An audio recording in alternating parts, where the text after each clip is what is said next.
Lasco, Larry Machado, Alan Santana e Ana Simiema para compor com a gente esse debate sobre o filme Vento Seco. Bom, Daniel, eu não sei se vocês ouviram as minhas palavras iniciais sobre o filme, mas eu coloco agora o Daniel para poder fazer essa apresentação melhor do que eu, desse lugar, né, de quem já construiu dois documentários, né, dois longas documentários, o Paulistas, o Mr. Leather, e agora Vento Seco, nessa ficção longa. Fala aí para a gente desse trabalho, Daniel. Obrigado pela presença. Olá, Alana, olá todo mundo. Bom, primeiro eu quero agradecer pela oportunidade de estar conversando sobre o filme e estar falando sobre cinema LGBT em Goiás, assim. Fiquei muito feliz quando a IO me convidou, assim, propôs, assim, gostei bastante da ideia, assim.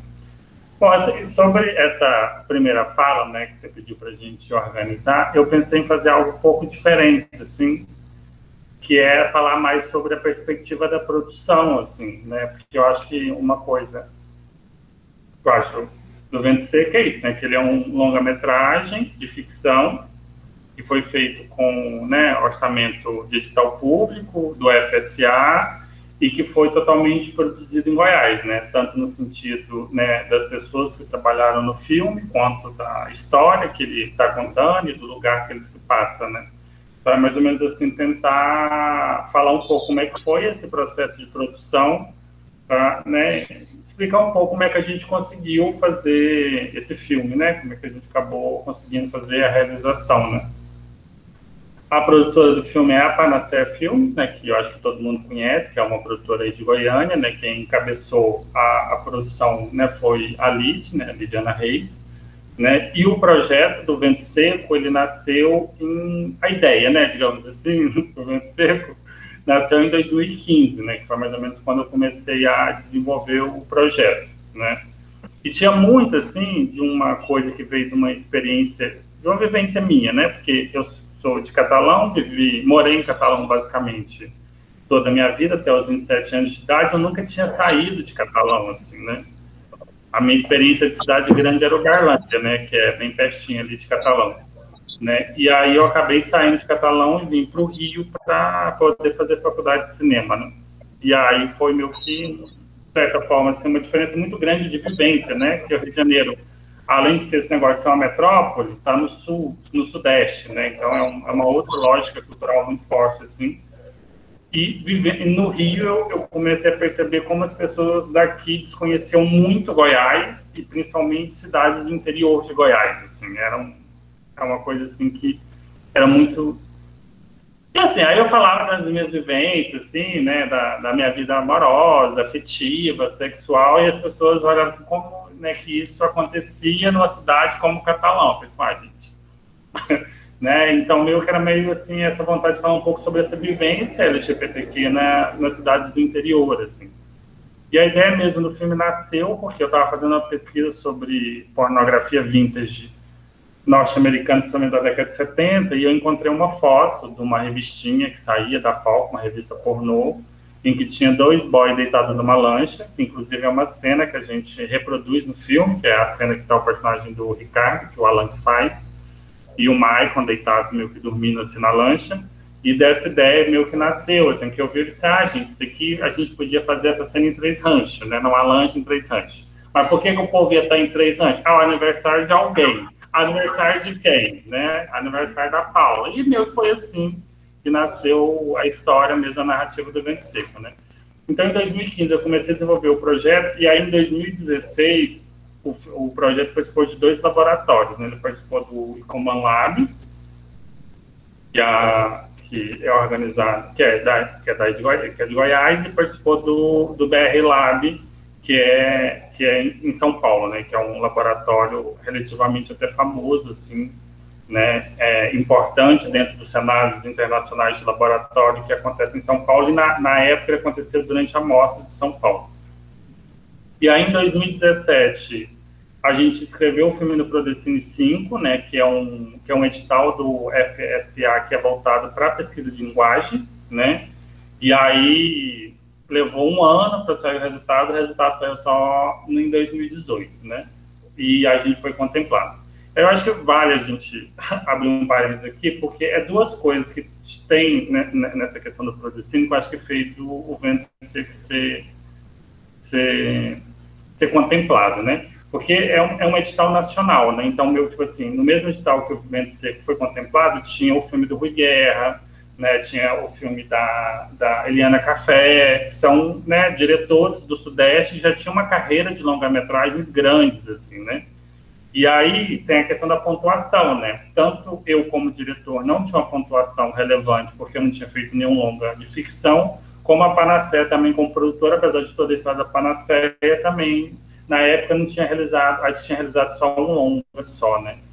E aí o que fez não ser contemplado é a questão da regionalização, né? Porque tinha esse negócio dos filmes, de todo edital que saía do FSA, tinha uma cota regional, né? Tinha que ter uma porcentagem de projetos centro-oeste, tinha uma porcentagem de projetos do nordeste e tal, e foi nessa cota que entrou o Vento Seco, né? Acabou entrando aí no Vento Seco, a gente foi contemplado nisso. Tanto para o Prodecine 5, que é voltado para as pesquisas de linguagem, quanto a cota regional acabou com o governo Temer, né? O Temer acabou com isso. Foi uma das primeiras coisas que acabou na Ancine quando a diretoria da Ancine mudou sobre o governo do Temer, né? Só para a gente entender mais ou menos como é que a gente está hoje, assim, né? E aí a gente filmou no ano passado, né? E aí o filme tinha uma coisa que era... Ele se passava durante a seca, né? E ele também se passava durante a festa da pecuária, que eu queria filmar durante a festa da pecuária lá em Catalão. Então a gente tinha uma data de filmagem, né? Porque a data da filmagem tinha que coincidir com a festa da pecuária, né? Então meio que isso que foi que guiou o nosso cronograma.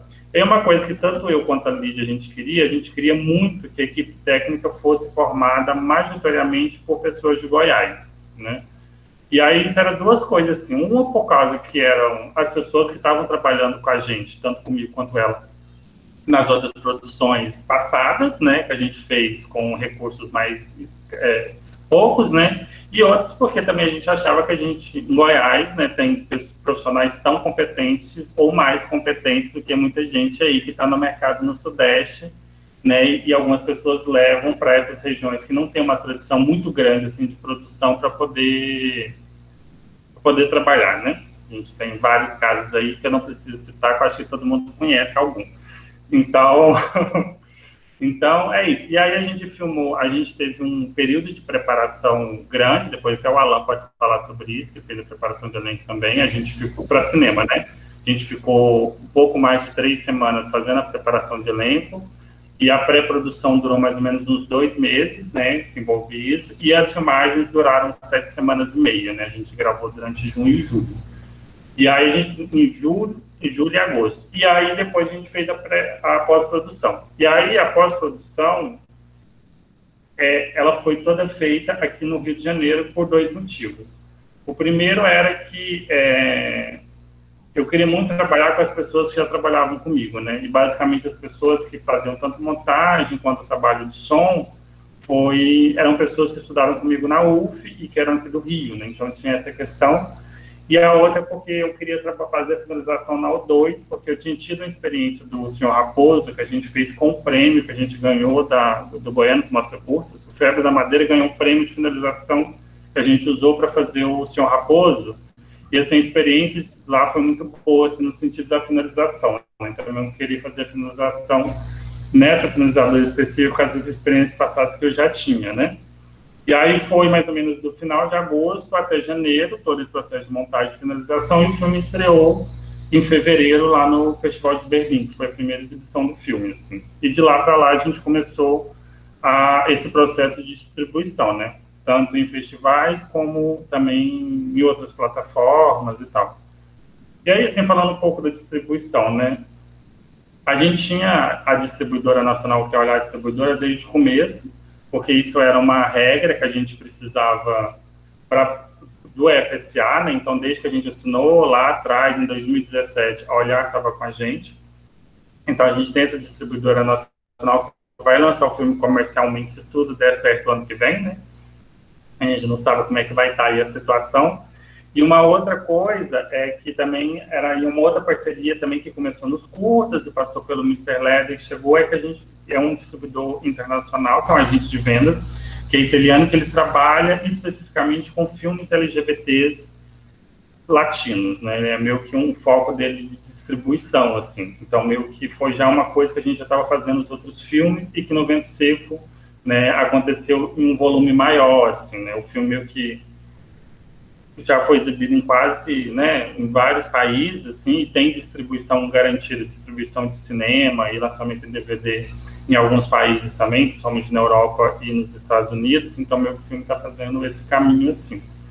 Bom, essa é a minha primeira fala, é essa. Eu só queria falar um pouco só mesmo sobre essa questão, como é que foi fazer, assim, o filme, né, como é que aconteceu esse processo mais burocrático da produção, porque eu acho que como os meninos vão falar mais sobre essa parte da criação e tal, eu acho que, né, pode ser interessante a gente tentar pensar como é que isso se estabeleceu, né, tanto a produção quanto essa parte criativa.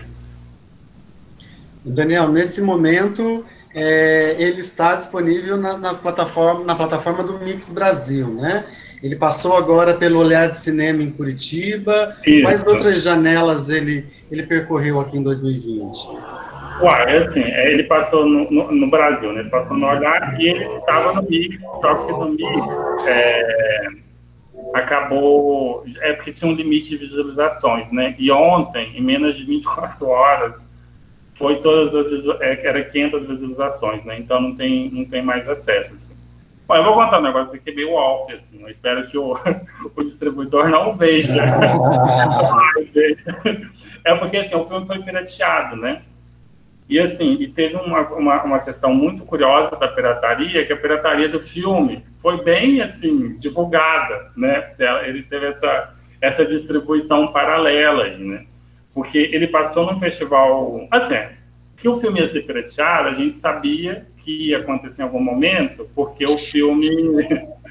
Porque o Mr. Leather foi pirateado também, né? E, assim, e aí também estreou no Festival de Berlim, tem esse certo interesse quando o filme passa num festival, né, de maior, digamos assim. Então, a gente sabia que isso ia acontecer, a gente não sabia quando. O que aconteceu é que, com os festivais online, o filme acabou sendo pirateado muito... O filme foi pirateado, eu acho que em agosto, eu acho. Junho ou agosto, né? E aí, que ele passou num festival lá em Los Angeles, que é o Outfest, e aí, que é considerado o maior festival LGBT do mundo, assim, nesse circuito de festivais LGBT, ele é considerado o maior. E aí eu acho que, por ele ter muita visibilidade, vários filmes do Outfest foi pirateado, assim. E aí, entre esses filmes, piratearam o Vento Seco. O que aconteceu é que a qualidade da pirataria é muito boa.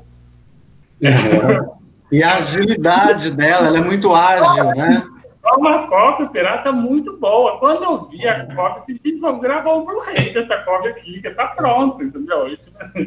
Então, acho que tem isso também, tem essa coisa da qualidade da pirataria ser muito boa e tal. E aí, meio que foi isso, né? Começou pelos sites de torrents voltados para filmes LGBTs, e isso foi se espalhando, e o filme chegou em vários sites de torrents brasileiros, e chegou no Making Off, que é o site de torrent maior no Brasil, né?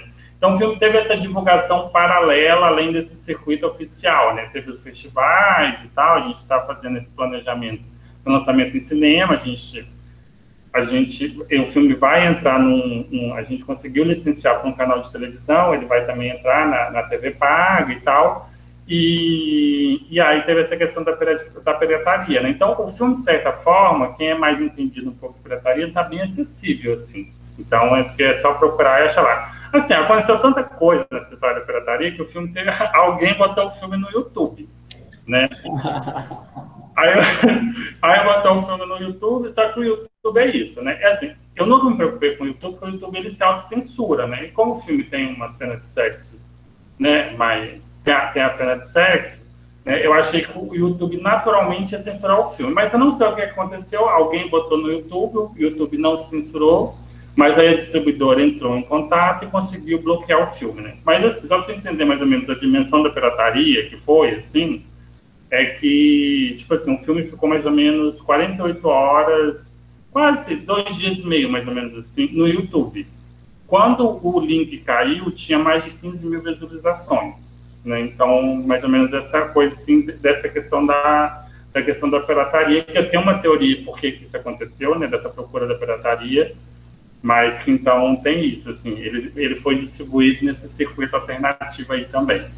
Entendi. Daniel, vocês quantificam ou tem um controle, por exemplo, dos acessos aos torrents ou de outros mecanismos? Isso não se quantifica, né? Não se quantifica, não tem nenhum controle, até porque como é a lógica do torrent, né? Porque se eu baixo um filme, eu tenho torrent no meu computador, então eu ajudo a distribuir o filme para outros, é uma coisa assim que se espalha mesmo, né? Tem alguns sites assim que você entra e você que o filme está disponível online, né? E aí você consegue ver sites estrangeiros, né? E, né, estilo esse site de streaming, mas que é de pirataria, que o filme tá, que a gente sabe, né? E que você consegue ver mais ou menos o número de visualizações que o filme tem, assim, né? E assim, aí tem site, assim, tem um site gringo, eu nem sei de que país que é, porque não é uma língua que eu conheço, que ele tem, a última vez que eu olhei, tem umas 2 semanas atrás, o filme tinha 110 mil visualizações, assim, né? Que, assim, se acessa para poder ver, assim, né? Então, é isso, assim. Legal, legal, Daniel. A gente volta a falar então com você daqui a pouquinho. Vamos passar a bola para o Larry, né, Larry? É um desafio fazer essa proposta aí colorida do Daniel. E como é que ele passa essa responsa para você aí no Vento Seco? Boa noite, gente. Obrigado aí pelo convite. Então, realmente esse filme foi um desafio assim para mim. Eu acho que talvez seja o filme mais complexo assim que eu já tenha trabalhado, né? De tamanho e de proposta também, sabe? Mas eu vejo um filme muito que é meio que um trabalho que eu e o Daniel já vinha caminhando há um tempo, assim, né? Eu acho que o Vento Seco tem um pouco de cada trabalho que a gente ia criando, tanto de próprios, dos próprios filmes que a gente fez e também de coisas que a gente sempre quis fazer, ou então, sei lá, de coisas que a gente foi percorrendo, né? E até chegar nesse filme e conseguir realizar várias coisas, né? Eu acho que o Vento Seco, o grande lance dele é que eu acho ele muito é uma homenagem. Ele é muito uma homenagem de vários filmes queer, de vários filmes pornográficos dos anos 70, 80, 90. Então, eu falo uma homenagem que nem chega a ser uma referência, né? Eu acho que referência é mais coisas muito mais superficiais, às vezes, que você não entra tanto, né? Mas no caso do Vento Seco, são quase homenagens mesmo, né? Tem quase reproduções de cenas, né? Tipo, nesse caso que o Daniel comenta, né? Existe uma cena porque remete a essa imagem que ele viu desses dois boys numa lancha, por exemplo, né? Uma cena foi criada só para existir aquela imagem, né? E, e parece que é um filme também que acredita muito nessas imagens, né? Como elas são colocadas, como esses corpos são colocados, essas pessoas, a forma que é filmada é uma reverência, né? A esse tipo de olhar, né? E tem muito isso também de tentar ver o fetiche, principalmente assim, de dentro para dentro, saca? E não uma coisa externa, né? Então a gente, não sei se é muito subjetivo isso, mas a gente sempre tinha uma preocupação nesse sentido de estar tentando enxergar esse fetiche do ponto de vista ali de dentro, né? E não uma forma muito explicativa, não sei, assim. E, ao mesmo tempo, tem essa coisa de filmar Goiás, né? Assim, isso, na fala do Daniel, eu me identifico muito, assim, né? Me identifico muito, gosto muito disso, de entender todo, todo esse universo queer, toda essa referência que a gente tem de, sei lá, numa juventude, ver esse tipo de filme, como é que era isso transposto na nossa realidade, né? Como é que é transpor isso para catalão, né? Como é que esses universos, como é que é esse cara ali em catalão tendo aquelas referências e de alguma forma isso sei lá, talvez cativando, fantasiando o tipo de fetiche que ele poderia ter e tal. E é isso, né? Como que é isso dentro de catalão? Acho que no filme tem várias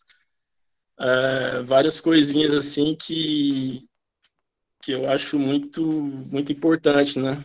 Que também tem isso somos goianos filmando aqui, né? Eu acho que isso tem um peso muito e goianos que também querem filmar de uma forma goiana, que pode ser de várias formas, mas de olhar de uma forma mais sensível para essas coisas, sabe? Assim, sei lá, eu acho que ali tem coisas, tanto que você pode ver no filme, tem referências até ao próprio Paulistas, né? Que é um outro filme gravado na região ali próximo de Catalão, que é região rural, sei lá, a gente fala de Jorge Mateus, né? Isso é muito. São pequenas coisas que tá dentro da nossa sensibilidade, assim. E é isso, assim, aí falando dessa parte mais estética, eu acho que além desses filmes, né, que esses filmes pornográficos da década de 80, eles têm uma coisa muito crua, né? Então, acho que era uma. Eu falo crua assim, não chega a ser caseiro, né? Mas uma coisa não muito. Do ponto de vista de produção, você entende que é uma coisa mais simples, sabe? Tipo, existe uma coisa de câmera na mão, um zoom, isso tem muito, esse zoom vem completamente desses filmes, assim, né? Então, era até um artifício também que eu não tinha trabalhado e a gente não tinha trabalhado, então com certeza foi uma certa experimentação, assim, para a gente inventar esses movimentos. Era muita coisa que às vezes surgia na hora ali, na hora da gravação mesmo, porque te traz outras possibilidades que a gente nem imaginava. O lance da cor, eu acho que talvez venha muito, com certeza, ali de Querelle, né, que é o filme do Fassbinder, que para mim ele é toda a base de todos os filmes que a gente fez, assim, né, que é um filme muito colorido e muito fantasioso, assim, sem um compromisso assim com a realidade, uma forma bem teatral também. Então, tem isso também, como as pessoas se comportam ali, né, em cena, os atores. Então, acho que esse filme com certeza, assim, é um filme muito livre, né? Eu acho que ele dava muita liberdade de a gente fazer qualquer coisa, assim, né? A gente estava gravando uma cena e, apesar de todos os planejamentos, a gente, bora botar um LED aqui, de uma cor aqui e outra ali, tá muito sem cor, ia colocando, né? Tem um certo planejamento, mas algumas coisas surgiam da hora, porque o filme dava essa liberdade pra gente, sabe? Então, assim como os movimentos, assim como algumas outras coisas, falando de fotografia, né? Sei lá, se a gente quisesse botar uma luz pulsando, piscando, vermelha dentro do carro, isso é totalmente aceitável dentro do filme, né? E sim, eu acho que isso, assim, eu acho que principalmente essa liberdade que a gente tentava, de alguma forma, que eu enxergava muito nesses filmes, né? Tem um outro filme que chama Scorpio Rising, que é de 64, que é um curta de uns 25 minutos, eu acho. Tem Boys in the Sand, que também é um outro filme que tem uma cena totalmente reproduzida desse mesmo filme, né? Que é aquela cena que eles saem que aquela figura sai do lago e aproxima do personagem, né? Enfim, eu acho que a gente pode ir conversando mais aí com perguntas, né? Eu também não queria ser muito técnico, mas... Sim. Larry, veja só, eu queria entender um pouquinho, acho que a galera também vai se sentir contemplada nisso. de entender como é que é esse processo de receber um projeto de fotografia de um longa-metragem, né? Com recursos que não são recursos que comumente os filmes do Centro-Oeste eles têm acesso, não é isso? Com um desafio, né, de fazer essa composição, e aí eu acho que a Ana também pode falar daqui a pouco disso, daqui a pouco o Daniel também pode retornar, de fazer essa composição, esse jogo de cores, juntando o agro e o pop, né, e para tentar filmar o desejo, né? Eu acho que, assim, não sei, vocês podem me corrigir, eu não sei se essas sensações, se elas são construídas no calor das horas, porque tem também na fotografia do Vento Seco um jogo claro e escuro muito interessante e que eu percebo que é também uma característica do seu trabalho em vermelha, né? Que tem uma cor quente, que apresenta o conflito da cena e tem um jogo de penumbra, de claro e escuro também muito forte. Então, nesse processo de receber um projeto de fotografia dessa natureza, o que você incorporou que tecnicamente lhe veio, né, de um núcleo de artes, e o que você pôde desenvolver a partir da sua referência estética e da sua leitura de mundo e de sociedade, né?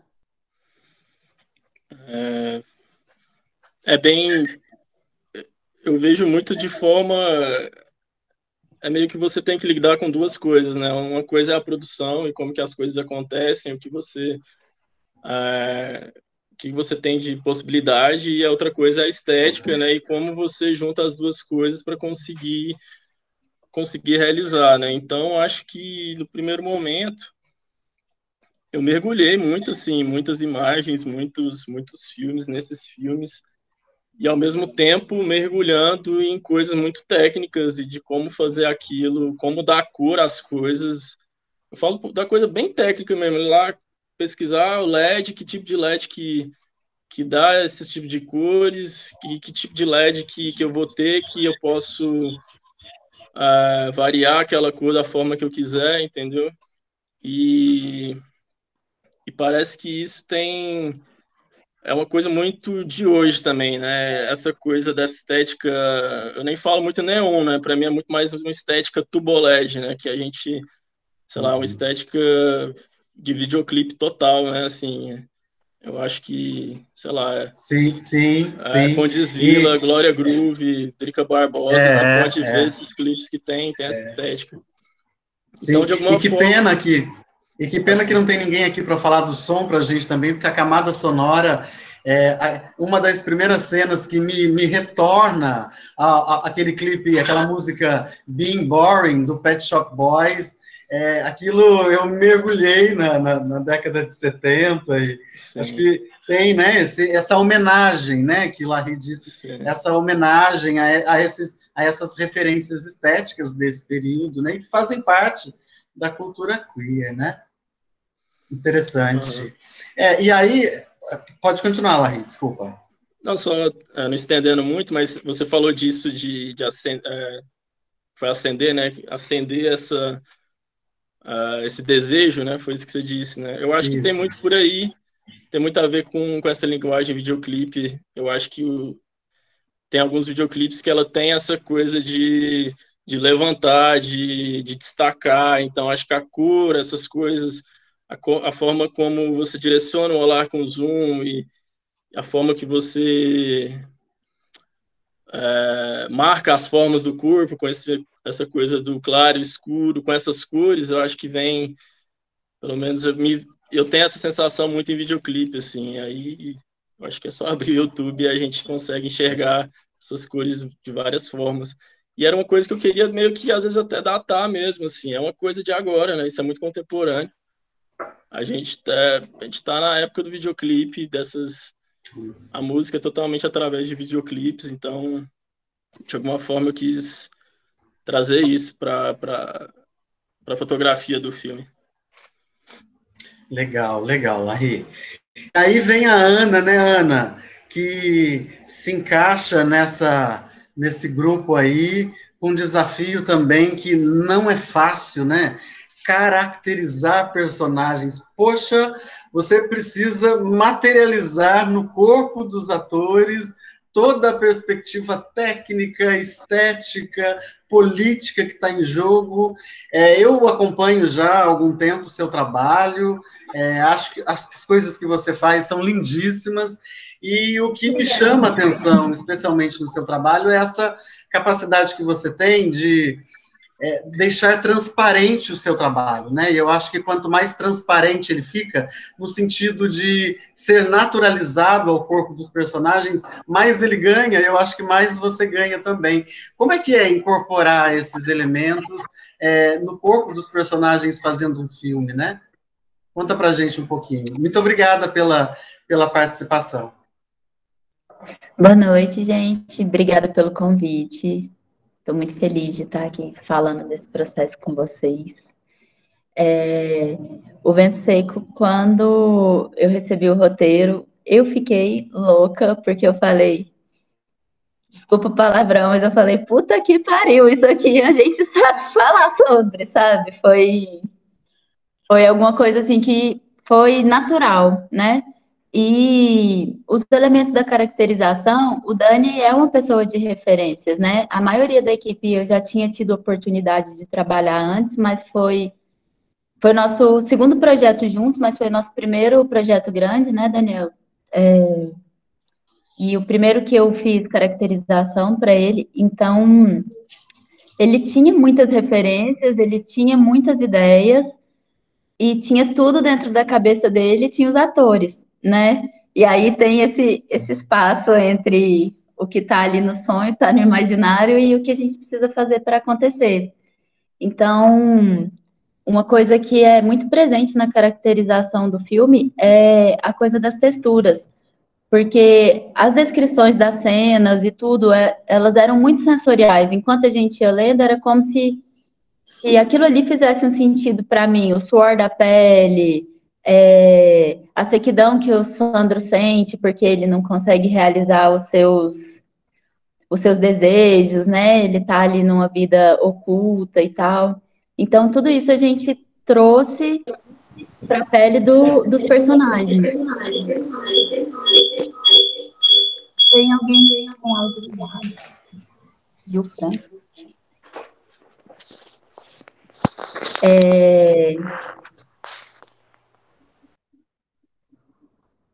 Se vocês assistirem, vocês vão ver que, eu não sei se todo mundo teve a oportunidade de ver o filme, mas é muito presente a luminosidade da pele do... A Sandra sedenta. A pele do elenco no momento em que eles estão se relacionando, esses momentos que eles estão livres, que eles estão juntos, que eles estão podendo ser quem eles são, né? A pele sempre tinha um vício diferente das outras cenas, que a gente trazia essa sequidão, que é a vida, às vezes, discreta, a vida de quem está dentro do armário, ou discreto fora do meio, né? Que a gente fica brincando. É uma coisa que teve presente, não só na maquiagem, mas também ali no figurino, né, da Carol. Tem essa diferença muito clara dos momentos que eles são livres e dos momentos que eles estão nessa vida discreta, nessa vida sem dar muita pinta. Acho que é isso. Tá sem áudio, Alana, você tá sem áudio. Ana, e esse trabalho, ele envolve cabelo, maquiagem, que são as suas especialidades. Sei que você também cuida do visual por inteiro, e essa caracterização de figurino também, ele abrange o seu trabalho no filme e também em outras? Não, a caracterização, ela é referente a tudo que está no corpo do ator no sentido de pele. Então, ela vai da maquiagem, as unhas, sobrancelha, cabelo, tatuagem, que no filme a gente tem um corpo todo tatuado, que é cenográfico, né? Mas a parte de figurino é do figurino mesmo, da figurinista. Somos todos dentro do departamento de direção de arte, que pensa essa estética, mas cada um executando a técnica dentro das suas áreas específicas. A caracterização envolve também as maquiagens de efeito, né? Que a gente tem algumas no filme. Também é responsabilidade do departamento. E deve ser bastante desafiante dar vida, né, para personagens diante de uma fotografia tão colorida e tão diversa dessa, com medo, inclusive, de não aparecer, né? Porque você faz aquela maquiagem no personagem depois que ele acaba de fazer, antes dele fazer um sexo oral. Aí ele vira para a câmera com uma luz amarela sobre ele. Aí você vira para o Larry. Ô, Larry, você mata meu trabalho, Daniel. Vocês, né? Como é que é vencer essas barreiras tecnológicas que hoje estão presentes nessa estética, né? Que a gente retoma lá das décadas de 70 e 80, que é a luz, que é o LED. Como é que você constrói essa estratégia de saída? É um pouco de desapego e muito de diálogo também, assim, a gente conversava bastante, né? Teve até um dia que foi bem legal, que a gente estava gravando uma cena, e daí o Larry percebeu que eu tinha passado uma coisa diferente no rosto do ator, e falou, Sim, o que você passou ali? Aí eu falei, ele até deu uma valorizada na maquiagem, colocou uma luz por cima para valorizar o glow ali, acho que foi na cena do sorveteiro.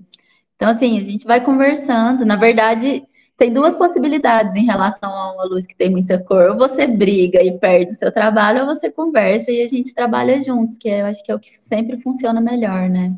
E nesse filme foi assim, foi possível fazer tudo bem conversadinho.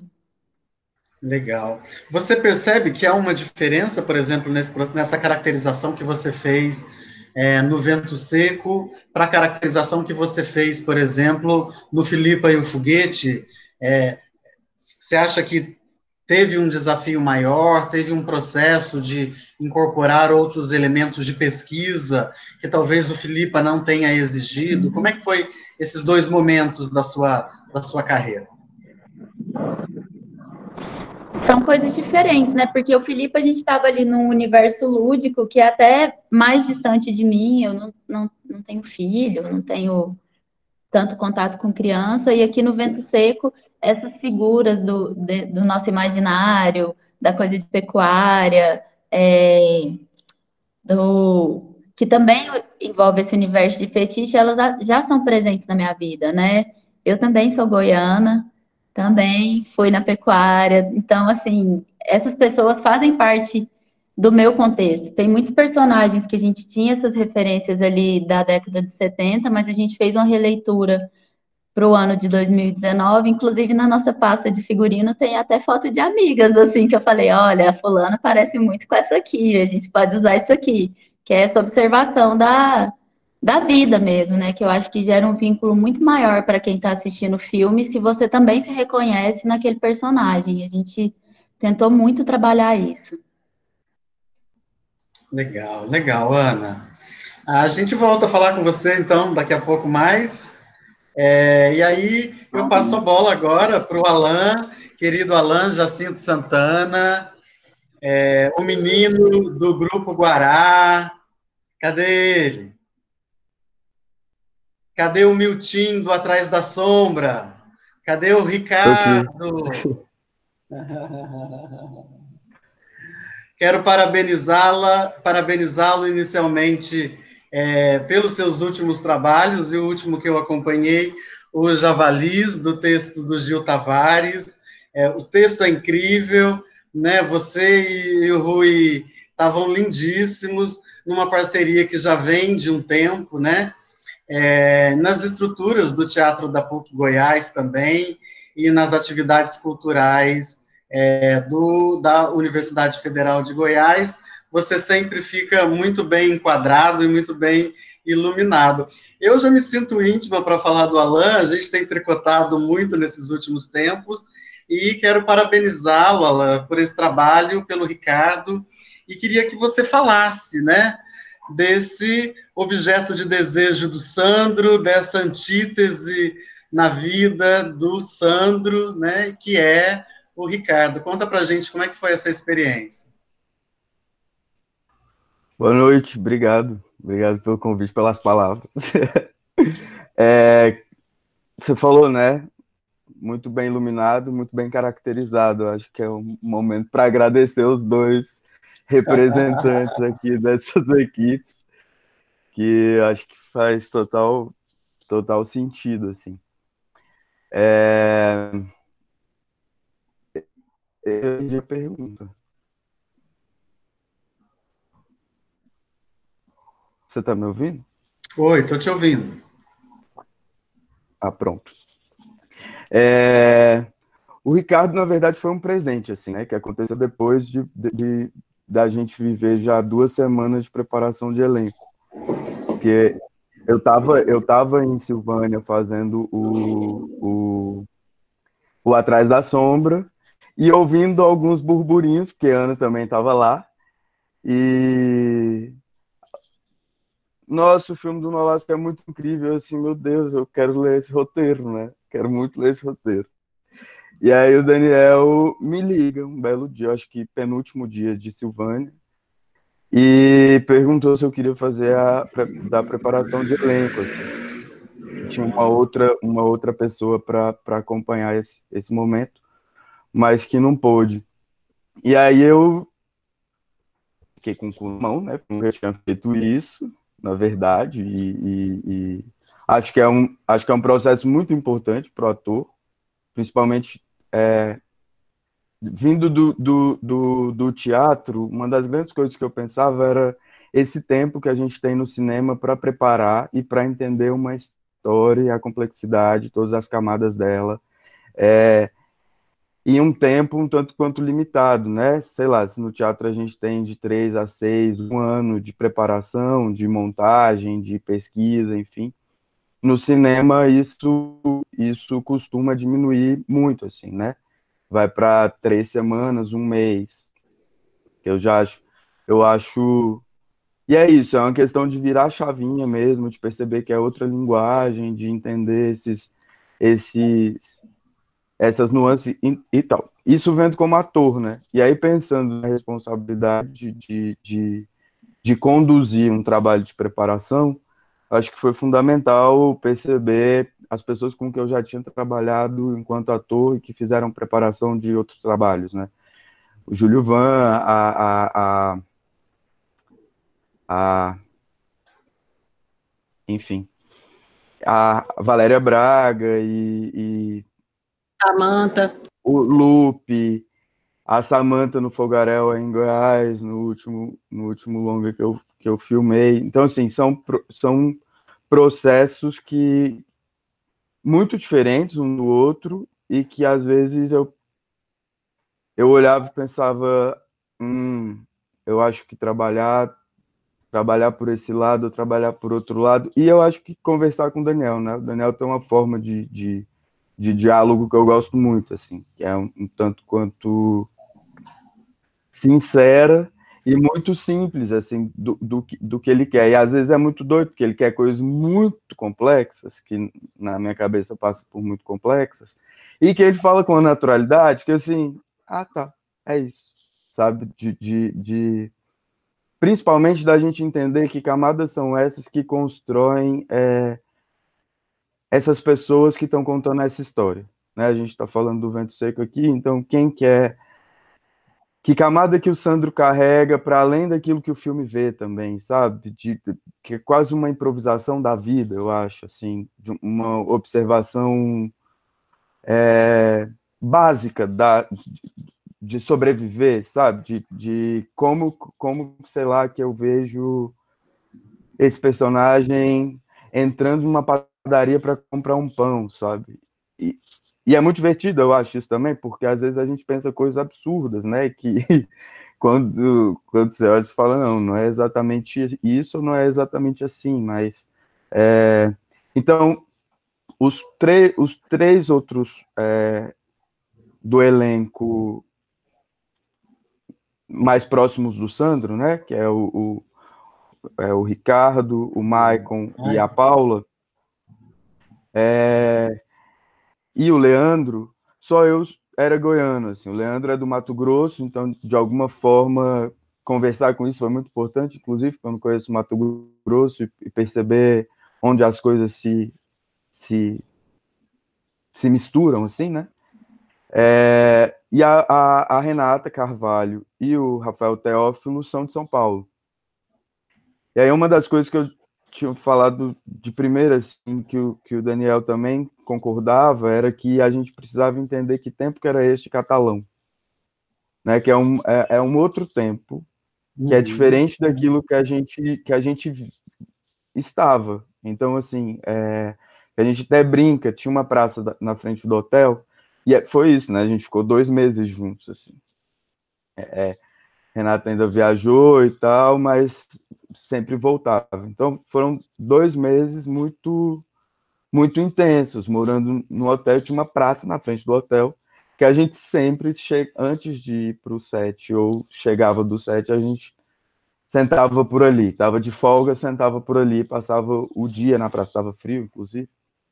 E aí, perceber esse tempo da praça, que era uma das coisas que a gente conversava muito, assim, principalmente o Rafa e a Renata, o próprio Lelo também, que não tinham esse tempo de sentar na praça e ficar na praça. Eu acho que daí a gente começou a puxar muita memória que a gente ia observando também, né?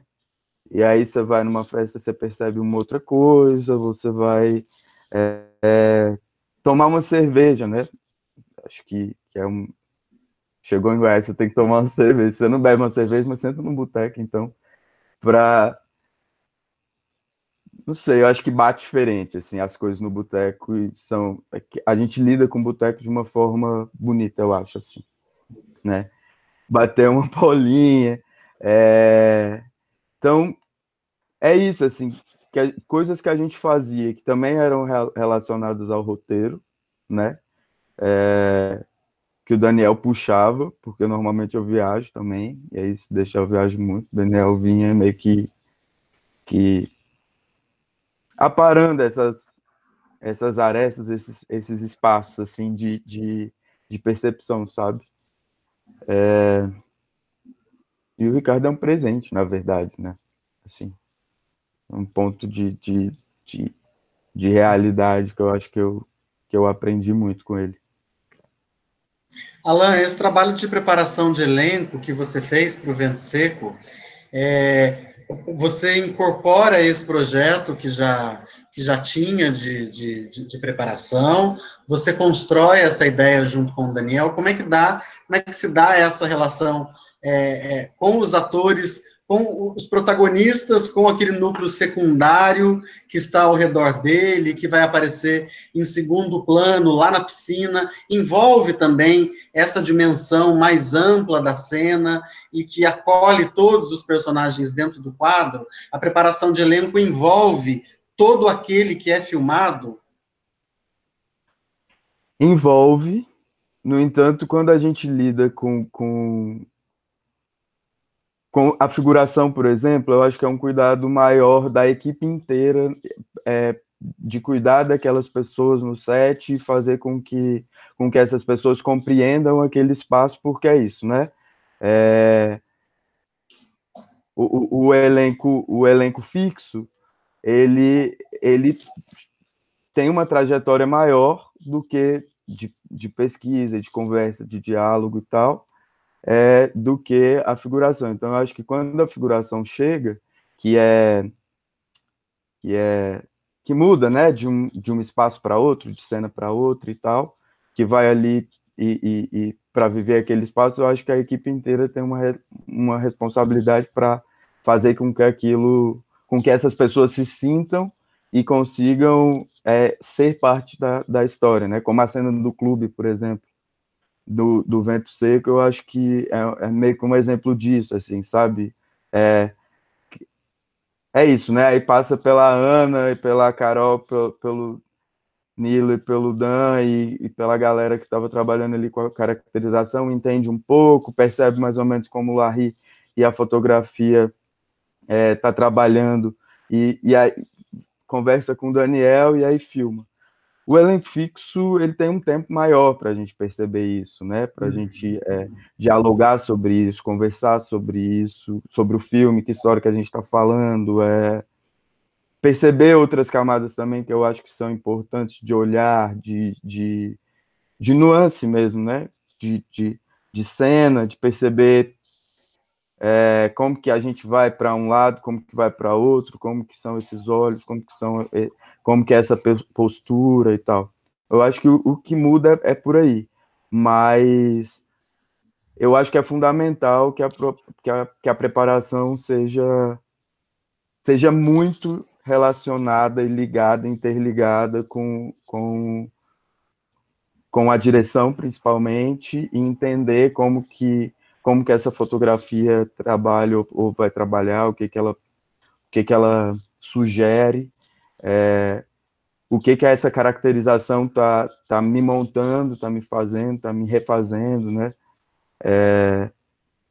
É óbvio, tem uma responsabilidade, que é a responsabilidade do ator e da atriz, né?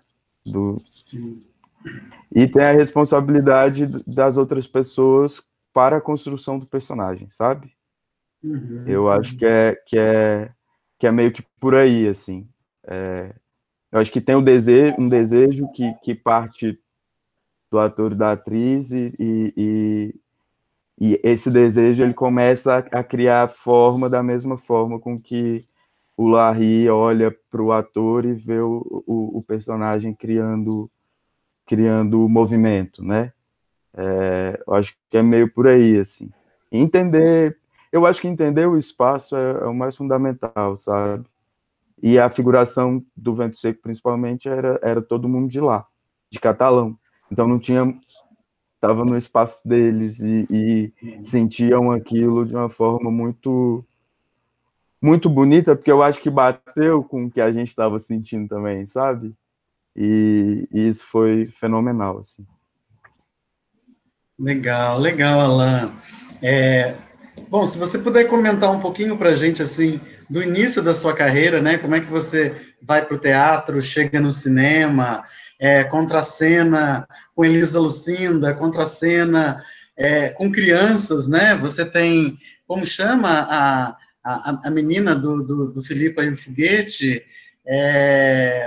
Maria Fernanda Teles, né? Maria Fernanda Teles, alguma... né? Convivendo com ela, Maria Fernanda.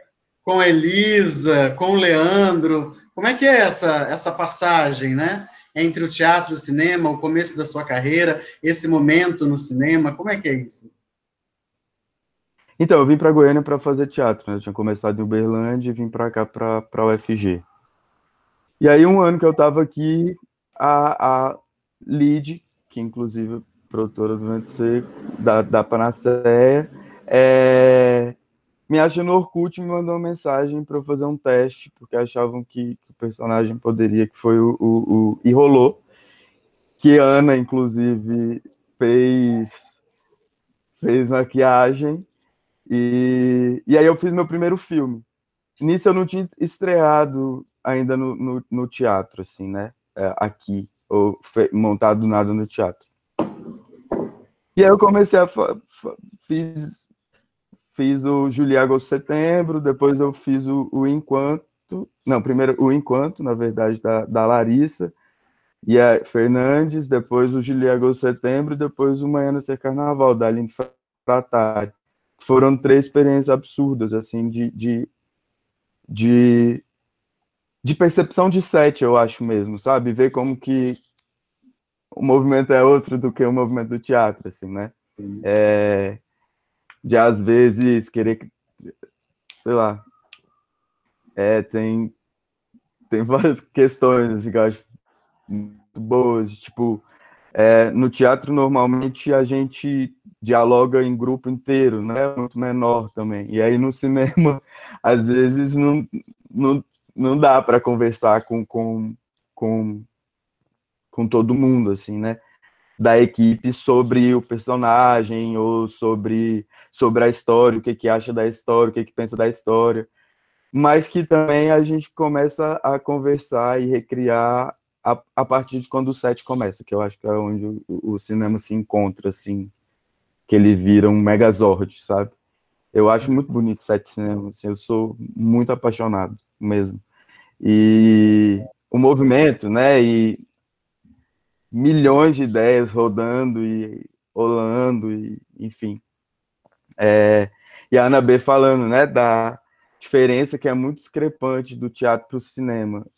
Até assusta mesmo, assim. E eu acho que até eu chegar a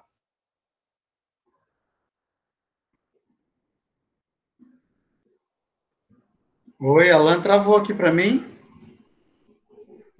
eu não sei, que é um momento diferente o teatro e é um momento diferente o cinema. As duas coisas eu acho que tem em comum, que as duas estão contando histórias e as duas estão movimentando ideias, sabe? Mas muda as relações, muda a forma com que o espaço, muda o público, muda o olhar, porque é isso, né? Enquanto ator, né? A câmera, ela tem um olhar às vezes muito mais assustador, muito mais, não sei, que o público ao vivo no teatro, sabe? E aí perceber que a câmera olha também, sabe? E aí que esses olhinhos também são os olhinhos do Larry, da equipe de fotografia, entende? E que se estende lá para a cabinezinha de como que chama a cabine de visualização? Aquela que fica O a vídeo televisãozinha, assiste. o vídeo O vídeo assiste. assiste. Isso. E aí você entende que lá no vídeo assiste tem esse olhinho que saiu da câmera, que passou pela fotografia e tá indo para a direção que está assistindo enquanto a cena está rolando. E aí ali tem um monte de gente também, né? Eu acabei de descobrir. Enquanto ator, eu não consigo chegar no público ainda na tela, sabe? Parece que meio que para no vídeo assiste. E aí foi uma experiência muito incrível para mim, que eu falei pro Daniel, primeira vez que eu entro na equipe de um filme que vocês falam que elenco não é equipe. Eu podia ter feito uma plaquinha aqui para falar elenco é equipe. Estou zoando. Depois percebi. É outro diálogo mesmo, outra conversa. Coisas da indústria, coisas da grande indústria. E às vezes é importante separar mesmo, porque a gente ator é um bicho meio doido mesmo, assim. Mas que é incrível também, né? Eu acho. E elenco para minha equipe. E de perceber que é importante a gente construir isso ali. E aí que eu tava falando, que eu até enchi o saco do Daniel, né? Dani, é muito massa eu tá observando o processo de um filme, entender ele em pós. Que eu, enquanto ator, eu não tinha consciência disso, né? E isso é muito óbvio para vocês que montam, que filmam, que estudam o cinema para além da atuação, né? E para mim, enquanto ator, não era. Eu não tinha ideia das transformações reais que o filme vai tendo numa pós, por exemplo. Então, esse olhinho que estava lá na câmera, que passou por isso tudo, ele vai para uma sala que alguém vai montar e vai estudar a luz daquele quadro e vai rever quadro por quadro, e revendo quadro por quadro, ele vai te rever milhões de vezes, e até chegar numa tela de cinema, passa por muitos olhos, eu acho, né? E tá no set, eu acho que é isso, assim, não dá para pensar na pós. Você tem uma história para falar ali naquele momento, e por isso que eu também acho que, como o teatro, o cinema é efêmero, porque passou, né? Aquele momento ali, ele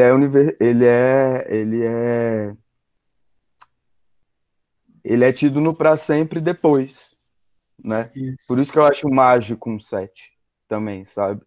O desespero da maquiagem, o desespero da câmera, o desespero do ator de estar em cena, o frio na barriga e tal, sabe? eu acho que compartilha, assim. E essa sensação que eu não sei se chega a ser bem estranhamento, Alan, mas eu penso quando se interpreta de um palco do teatro, né? Essa sensação de que, nossa, e agora? Só estão me vendo, ninguém está me filmando, eu não tenho condições de observar se as expressões do meu personagem estão de acordo com as emoções, né? O que vai ser o que vai ficar gravado na história e na memória, na linguagem audiovisual, que vai te dizer para sempre, ó, aquele tique que você estava com a mão ali para fazer o Filipa e o foguete naquele personagem, isso marca aquele elemento, né, que você incorpora para fazer aquilo, e que só você assistindo, né, você percebe que vai se tornando uma marca do personagem, e às vezes essa interpretação ali no palco, você se perde diante dessa incorporação. Eu não sei se perder é a palavra correta, mas você não tem esse registro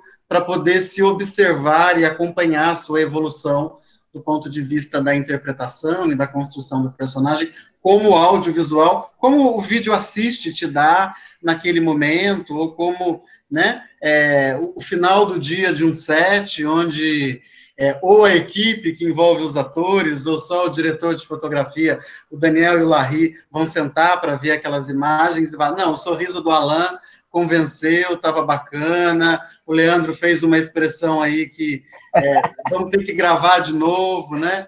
Tem essa diferença que eu acho que deve ser também difícil não ter esse espelho na frente, porque o teatro retira esse espelho com essa experiência imediata que ele possibilita de contato, né? Eu acho que isso é o que engrandece o seu trabalho e te faz se colocar muito bem nessas cenas.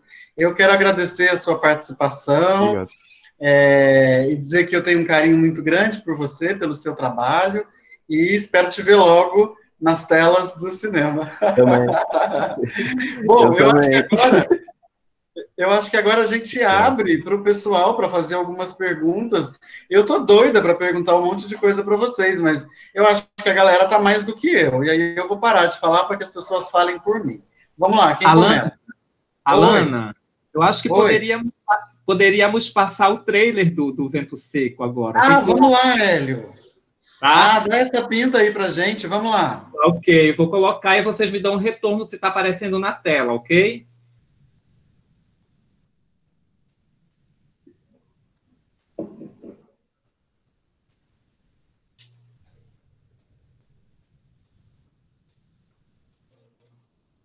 Tá aparecendo, gente? Não.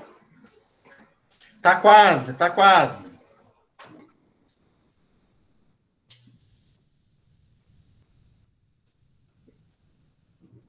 Ai, sumiu daqui. Hélio, o jeito que você encaminhou estava funcionando. É que eu acho que o tempo que está aí para você tem um delay para nós aqui. Certo, coisas da tecnologia, gente, já vai aparecer.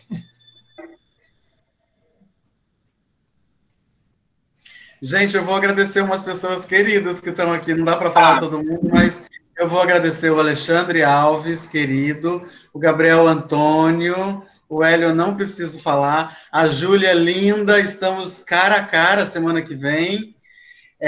Um beijo para a Pietra, querida, Yasmin, e, claro, não posso deixar de falar da Iô, minha grande querida, que se não fosse ela, essa atividade não teria acontecido. Ela foi a estrutura e a mola desse trabalho. Um beijo no seu coração, querida, eu te amo. Gente, me dá o retorno, tá aparecendo? Tá aparecendo, só dá play, Tá. Você conhece um homem chamado Ricardo Cardoso?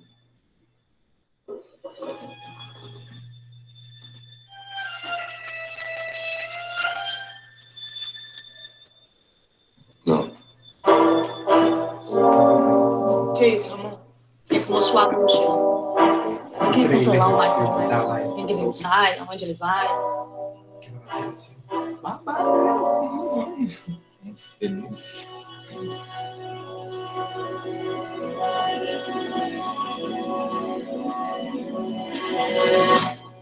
Volto, volto. Volto, eu que sou filho do sol. Ricardo não é uma pessoa confiável. E você? Eu conheço daqui. Esse é o Cornex. Volto, eu choro, e carnaval.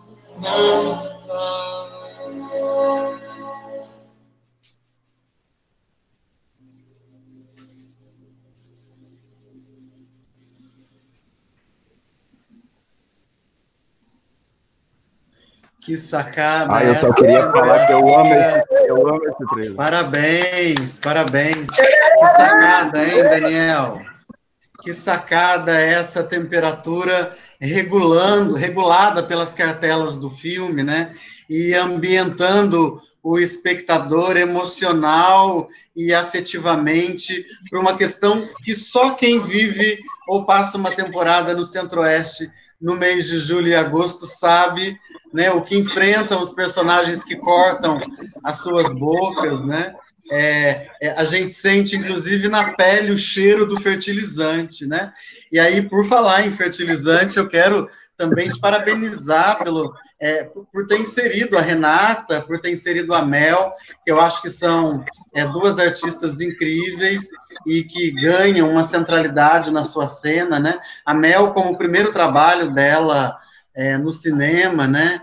E que encara uma perspectiva muito bacana ali atrás daquele balcão de supermercado, fazendo o que ela faz, né, num posto de trabalho ocupada por mulheres trans, e que é difícil o acesso, e ela assume um posicionamento ético e político ali, muito bacana. E a Paula, né, que está naquela relação com a base sindical, né, intermediada pelo Leandro, e pelo personagem do Leandro, e que também é muito agraciada com esse espaço que você constrói para elas. Muito obrigada, eu agradeço por essa oportunidade. Bom, a gente já tem perguntas aqui, e eu acho que a primeira é da Cecília Siqueira, ela está fazendo uma pergunta para a Ana. Olha, Ana, para você. Ana, como foi fazer a caracterização de dois trabalhos tão distintos num período de tempo tão curto? Inclusive, ter feito essa caracterização com o próprio Alan. Para quem não sabe, antes da gente ir para o set do Vento Seco, a gente estava gravando Atrás da Sombra, que foi um outro longa que teve o lançamento esse ano, se eu não me engano, e era um filme de ação. Era outro universo, era um universo muito mais... Era um universo policial, era um filme policial, com muitos efeitos práticos, tiros, essas coisas. E aí, enquanto eu estava lá, eu recebi o roteiro do Vento Seco. E o Alan é meu amigo, né? A gente nem sabia que ele ia estar no projeto, até conversei com ele, falei, amigo do céu, eu vou sair de uma coisa e vou para outra completamente diferente.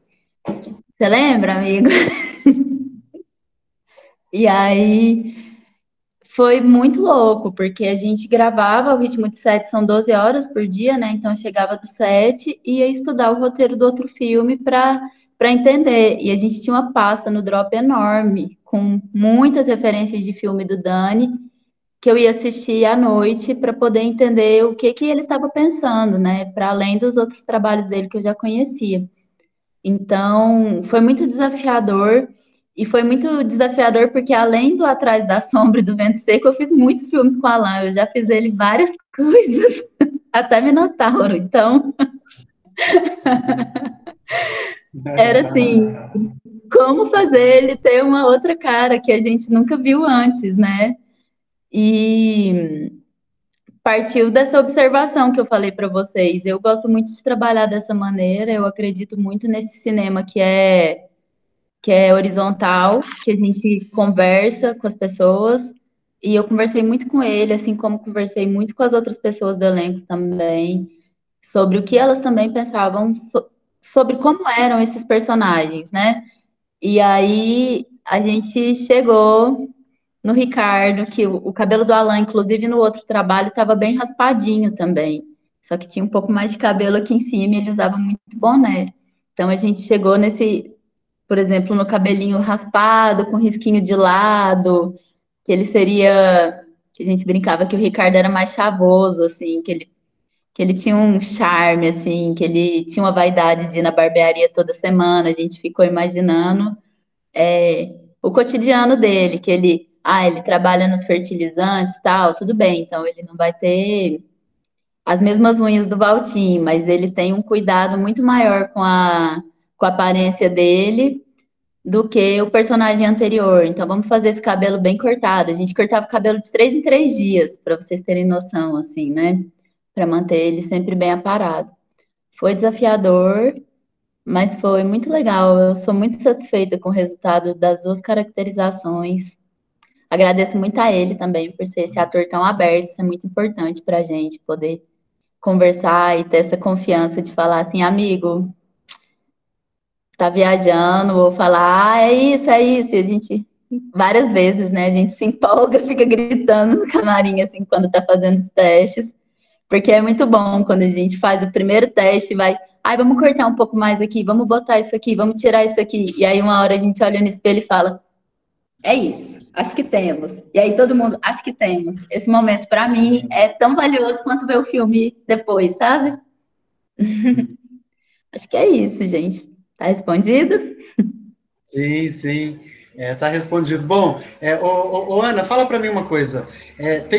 Tem um tipo de produto, né, um tipo de maquiagem específica que você usa para o cinema, para algumas cenas que a maquiagem ela precisa se fazer mais presente, ou para aquelas cenas, como diz aqui agora, uma homenagem à querida Bambola Star, que ficou famosa com o jargão água lavada, cara lavada, água e sabão, né?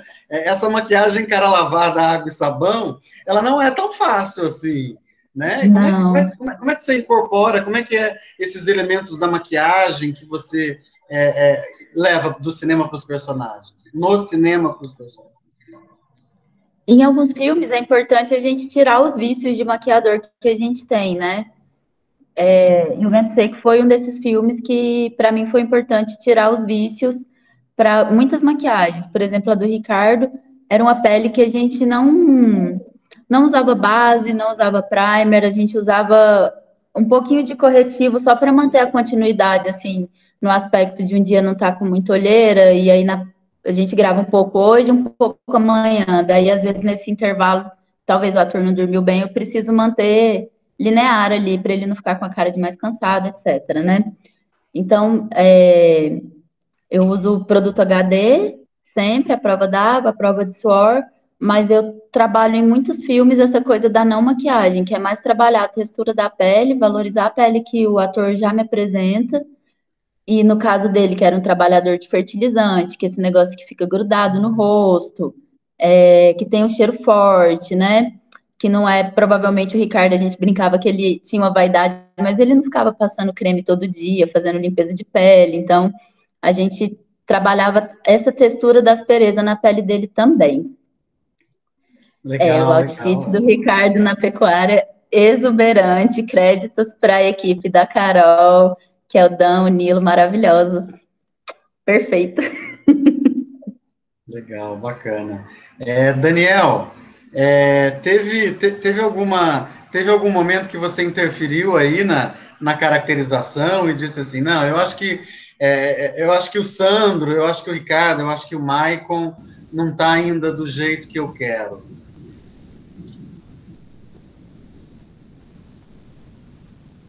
Então, eu acho que não dessa forma, né? Mas é porque eu acho que é um trabalho muito de conjunto, assim, né? Assim como a Ana falou, que tem esse trabalho de conjunto com o que vai ser a caracterização no sentido de figurino, também como vai ser a luz da foto, né? Tem também essa questão de como é esse, né, trabalho com a direção, né? O que a gente imagina, né? E a gente encontrar como é que é esse personagem, assim.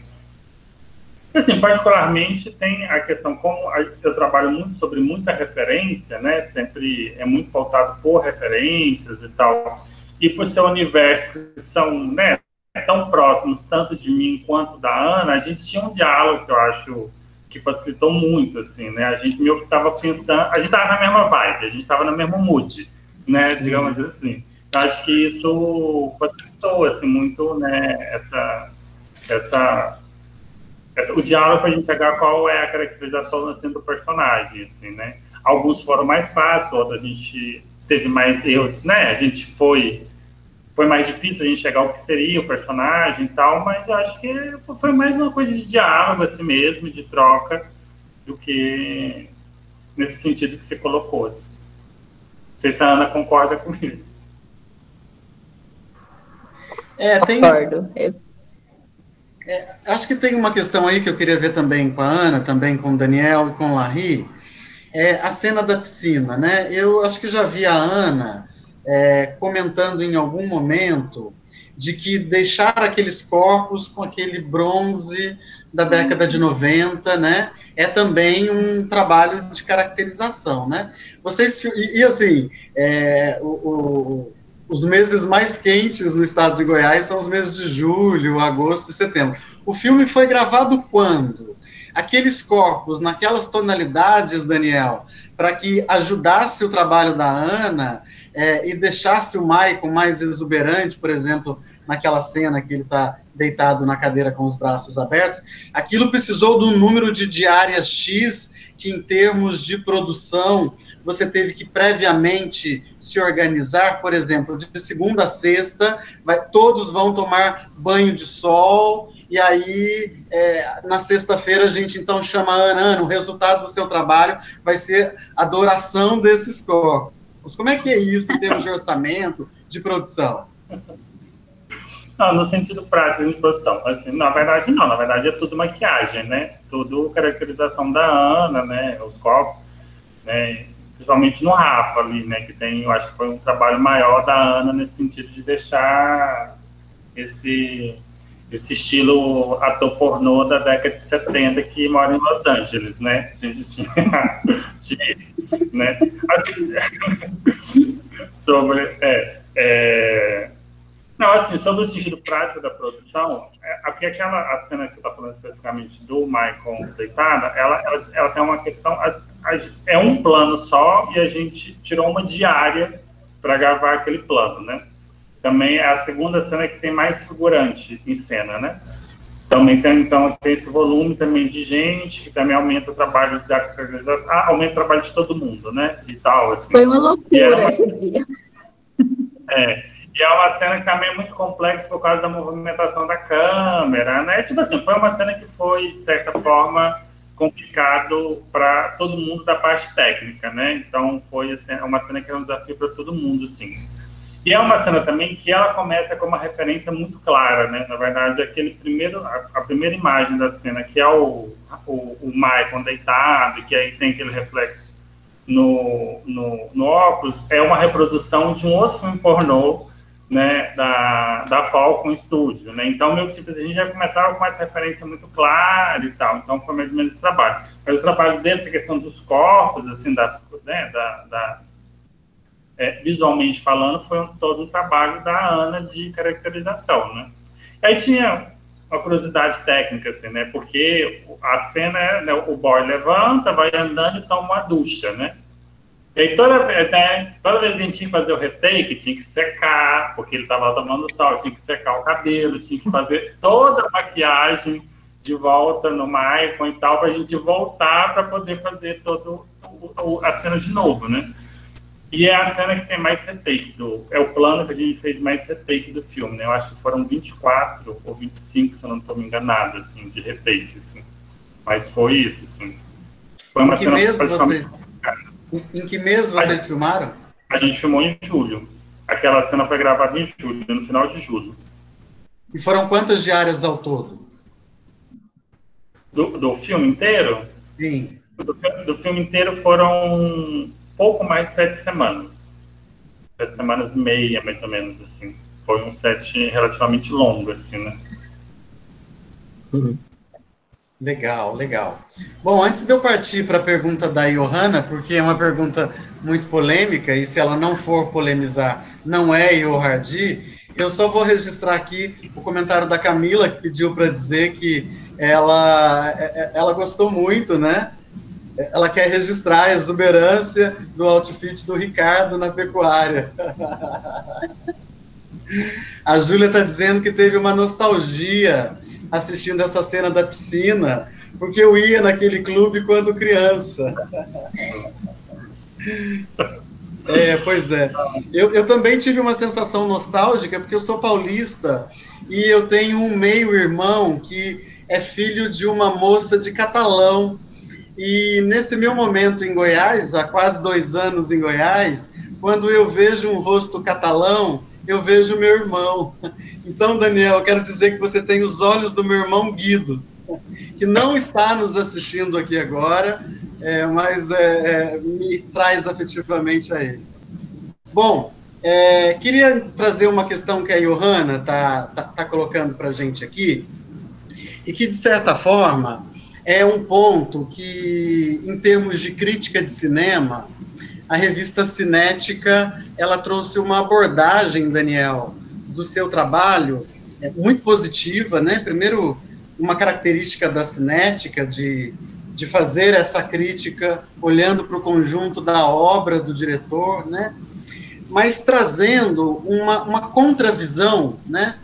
Uma contravisão no sentido de que há uma vertente no cinema queer, no cinema brasileiro, que vai dizer que o sexo, enquanto elemento simbólico do fetiche na fotografia, né, como fetiche na interpretação, na encenação dos personagens, nos corpos dos personagens, essa representação despudorada, né, dos corpos e da pornografia, eles acabam não contribuindo para o contexto sociopolítico de conservadorismo que nós vivemos.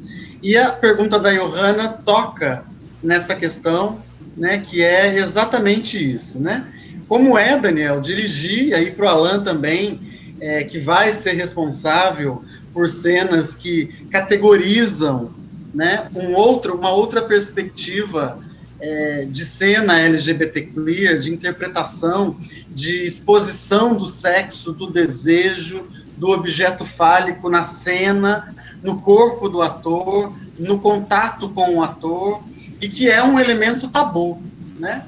Então, nesse processo de direção, Daniel, como é que é dirigir essas cenas de sexo, tendo em vista essa dificuldade, esse preconceito que a sociedade hoje desloca para essa camada da relação social, né?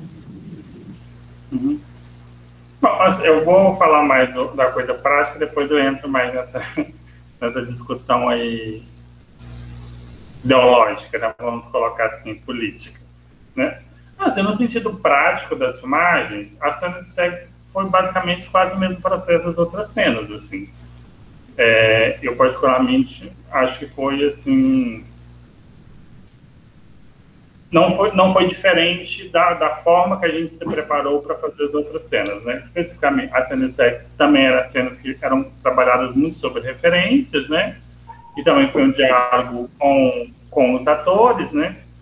Normalmente, assim, para a gente chegar no que seria feito de encenação, a gente conversava e depois eu mostrava algumas referências. Já tinha um roteiro, né, que tinha cenas bem descritas do como é que seria a proposta da encenação da cena.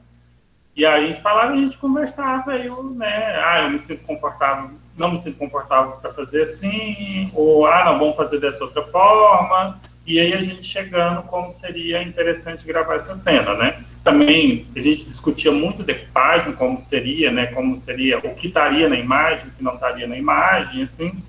E quando a gente chegava no set, estava tudo preparado já estava tudo ensaiado, estava, né? Então, era só gravar, assim, né? Então, não tinha muita coisa já a gente chegava lá preparado para isso, assim, né?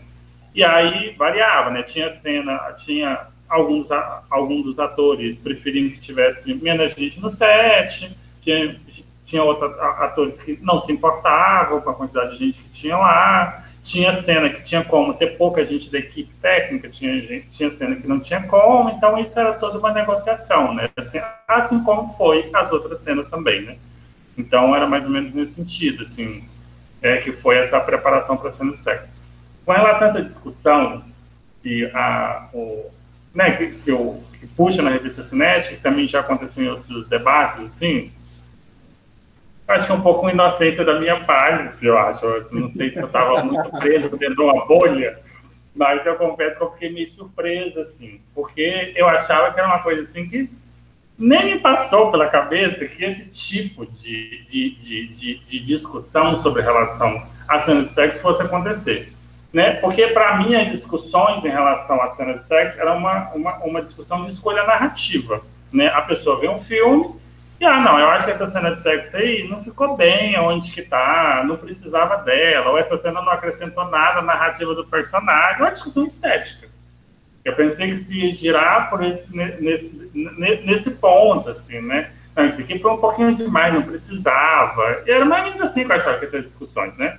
Lógico, eu sabia que ia criar ruídos, né? Porque, né, apesar de toda a tradição de representação erótica que a gente tem na história da arte, né, e dentro do cinema brasileiro ainda gera ruído em uma camada mais conservadora da sociedade e tal, mas eu esperava que existia esse discurso, essa discussão sobre essa questão de que, tipo assim, por filme ter essa cena de sexo, por filme ter essa representação mais explícita da questão erótica, né, isso, o filme, então, falharia em criar um certo diálogo com determinada parte do público, e aí pensando principalmente num público heterossexual, né, que, tipo assim, o filme não está se preocupando com a sensibilidade heterossexual e mostrar essas cenas tão explícitas.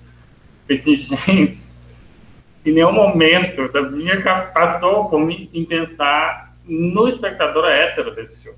Isso aí, pra mim, era inconcebível. Assim. Eu nunca pensei, tipo assim, não vou fazer... Sabe assim, os héteros não estavam no meu campo referencial. Que ótimo! É o seu lugar de fala, né, Daniel? Héteros, eu vou me preocupar com o que hétero vai achar. Você vai querer resolver isso no divã? Não, você resolve com a sua equipe. Então, quando começou essa discussão, eu pensei, gente, desculpa, mas essa discussão aí não tá passando, não, sabe? Pra mim é isso, assim, eu entendo as discussões, eu acompanho e tal, mas, tipo assim, não é uma preocupação minha, entendeu? Se a pessoa vai ver o filme cheio de preconceito e isso incomoda ele, gente, o problema é dele. Eu não vou ficar me preocupando com o preconceito dos outros, entendeu? Então... Então é mais ou menos isso, assim, que está sobre essas questões, assim. Mas aí o Alan pode falar um pouco sobre a questão da gravação da cena. Legal, legal. Isso que você disse é um pouco do que nós vivenciamos no início dessa live, com essa invasão, né, e essa tentativa de desmontar esse encontro, porque é esse sujeito que não se sente contemplado nessa sociedade que privilegia o falo dele, né? Não privilegia a minha perereca, por exemplo, privilegia o falo dele, né? Então, é importante que a gente fale disso. Mas, Alan, fala mais um pouquinho para nós de como é que é construir esse lugar dessa cena erótica, né? Tão contextualizada nesse Brasil de agora. Eu acho difícil falar sobre pela forma com que a gente construiu, né? Acho que a fala do Daniel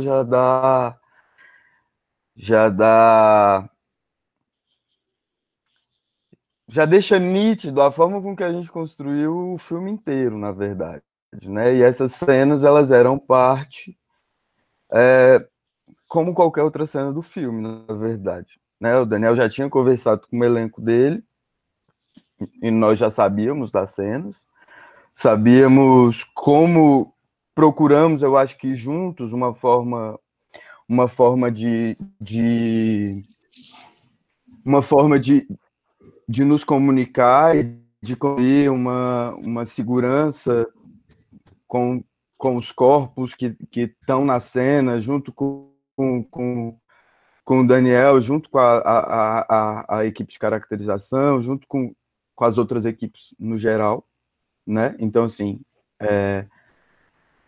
não E a forma de lidar com o sexo, de lidar com o corpo, de lidar com essas questões todas, eu acho que para nós três de elenco, foi o mais curioso disso, assim, o que fez a gente pensar umas coisas que a gente não tinha pensado antes, é quando a gente chega no fetiche, porque não é um universo que nenhum dos três participa efetivamente. A gente cria coisas, né? E eu, enquanto viado do interior, as referências que eu tenho de fetiche antes do filme, a maioria delas são muito carregadas de preconceito, muito carregadas de uma visão marcada pelo sexo heterossexual, cisnormativo, entende? O que isso muda, na verdade, quando você passa a perceber que o desejo dos outros vai em lugares que o seu vai para outros, entende? O meu tesão, o meu tesão e o tesão seu, ou o tesão de qualquer um aqui, eles podem andar em lugares diferentes. E aí entender que lugar que é esse, que espaço que é esse, eu acho que foi fundamental para a gente conseguir uma cena com paixão, porque é cinema também, né? Então a gente tá fazendo um filme, a gente faz a cena com a técnica, com o desejo, com aquilo. Sim. Bacana, Alan, bacana. Bom, gente, quero agradecer a todos vocês. Quero deixar aí 3 minutinhos abertos para que vocês 4 possam fazer as suas colocações finais para a gente partir para o nosso encerramento, já que não temos mais perguntas. Quem quer despedir? Eu não quero.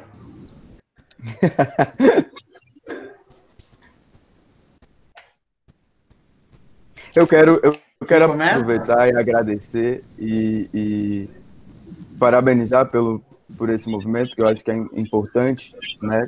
Se a gente pensa em descentralização do cinema e traz esse cinema do interior, é importante a gente pensar esses movimentos, como esses movimentos se dão também fora de Goiânia. Eu acho que é fundamental a gente entender essas questões, inclusive para a gente ter uma conversa saudável sempre, né? E construtiva, enfim, de troca de experiência, de tudo. E eu tinha falado antes que eu acho que o ator e a atriz entram com desejo, no entanto, sem desmerecer também o tanto que a gente trabalha, o tanto que a gente pesquisa, as técnicas que a gente utiliza para realizar um trabalho. O que eu acho que a questão do desejo é porque a gente tem comentado e falado muito no cinema sobre os não atores, né? E o que eu acho que a gente precisa reentender são essas técnicas que normalmente são técnicas que tolhem uma sensibilidade, uma sinceridade, às vezes até, sabe? Do elenco, mas que exige muito trabalho também a partir desse desejo, né? Para encontrar com o trabalho dos outros. E obrigado. Até Jazinho, né? Espero. E é isso. Muito obrigado, Alan. A gente se vê muito em breve. Um beijo no seu coração. Quem mais quer dar um tchauzinho, Ana? Eu queria só falar uma coisa que vai muito de encontro aí com o que o Alan e o Dani falaram sobre as cenas de sexo, né? Que é uma pergunta que as pessoas sempre me fazem também. Como é gravar? Se as pessoas não ficam com vergonha. E a gente precisa entender que todo mundo que está no set, primeiramente, é profissional, todos somos artistas e todos somos adultos, né? Então, claro, a gente tem um histórico de cenas horríveis gravadas no cinema, mas a gente tem repensado o modo de se fazer isso, e todo mundo só faz aquilo estando confortável, né? Ninguém está ali colocando o ator como objeto de exploração. Quando a gente está lá, a gente está com um olhar técnico sobre a cena, não é um olhar artístico, Nunca é um olhar de desejo, não importa aquele corpo, como ele está se colocando, é sempre de um lugar de muito respeito. E esse argumento, ele é um argumento de um pudor que eu não consigo compreender como ele sobrevive há tantos anos. Eu só queria fazer esse adendo, assim, porque sei lá, foi muito incrível fazer todas as cenas com vocês, todo mundo muito profissional, lindo, os atores, esse elenco é perfeito, não podia ter pessoas melhores para se trabalhar, não é só a atuação que é boa, essas pessoas são incríveis, são sensacionais, foi muito transformador trabalhar com elas. Acabei falando um monte, né, gente? Muito obrigado, Ana, querida, um beijo. Muito obrigada. Larry, quer falar? Sim. A gente queria agradecer, assim, achei muito boa a conversa, a sua atenção, Alana. Você tocou em pontos muito, sei lá, muito sensíveis, assim, gostei bastante da conversa. A sua atenção fiquei impressionado nos pontos que você tocou. E obrigado mesmo pelo convite. Vamos fazer mais, vamos encontrar mais. Valeu, Hélio, também. E Iô. E é isso, obrigado. Beijo aí para todo mundo. E beijo grande, valeu. Larry. Beijo, nos vemos aí nas exibições. Quando você aparecer por Goiás, a gente se tromba aí para mais uma breja. Vem para cá também, vocês. Claro, vamos sim. Alan, Daniel, quem despede? Eu só vou agradecer de novo pela oportunidade, pela conversa e tal. Agradecer de novo a Iô também, que foi quem fez o primeiro contato e proporcionou que tudo acontecesse. E, bom, é isso, assim, muito obrigado mesmo, assim, fiquei muito feliz de poder reencontrar todo mundo. Acho que é a primeira vez que eu estou encontrando com a Ana desde o Vento Seco, não é, Ana?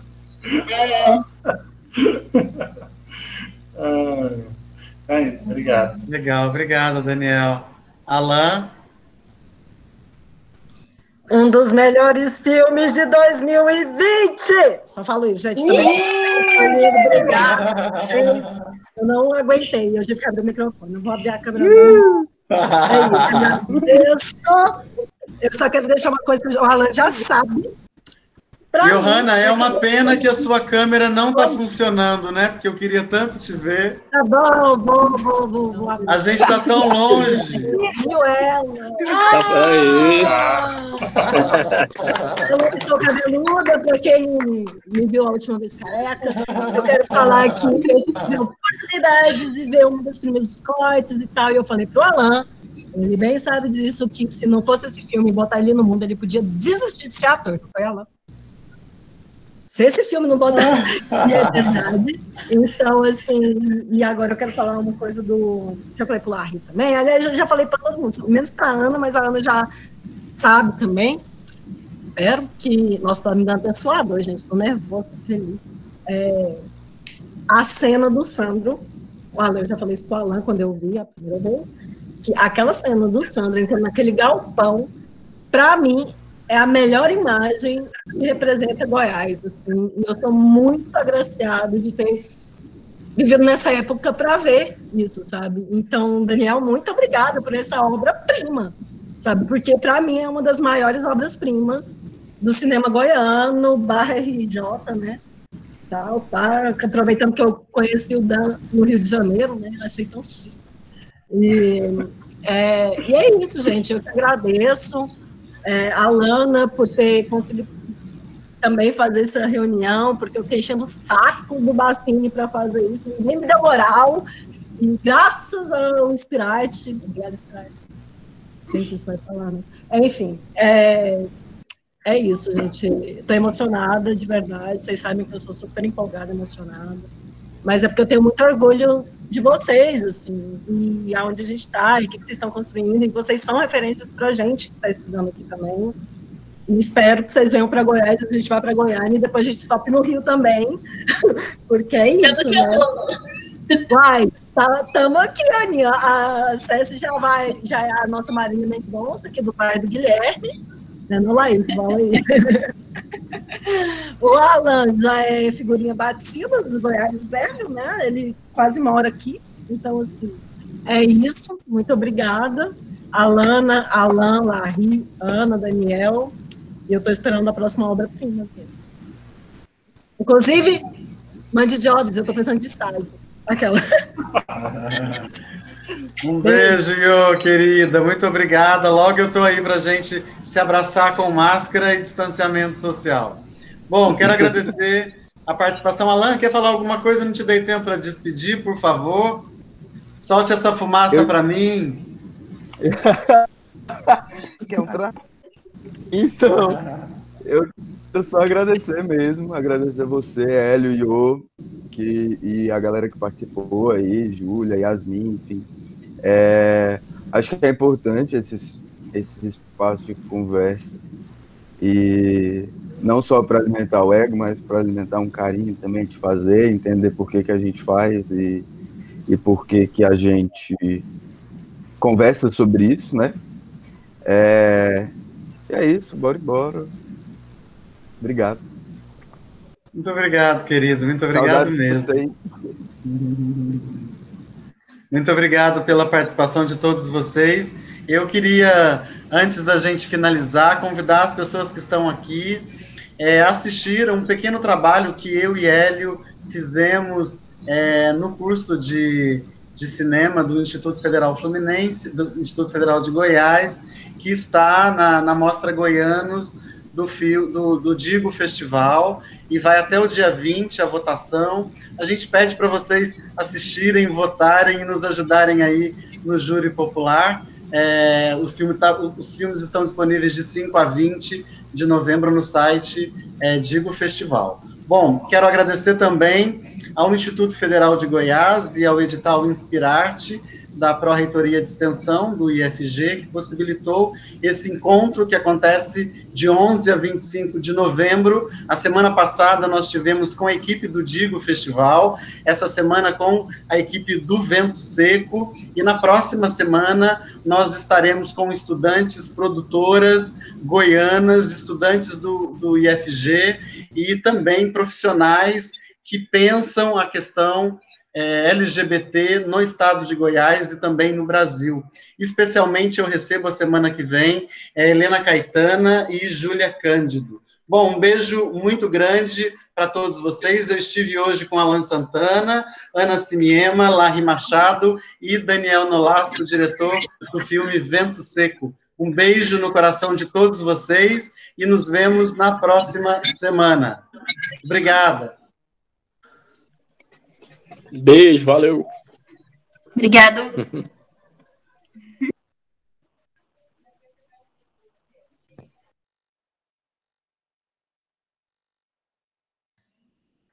Daniel, ídolo! Vou aproveitar que você ainda está aí.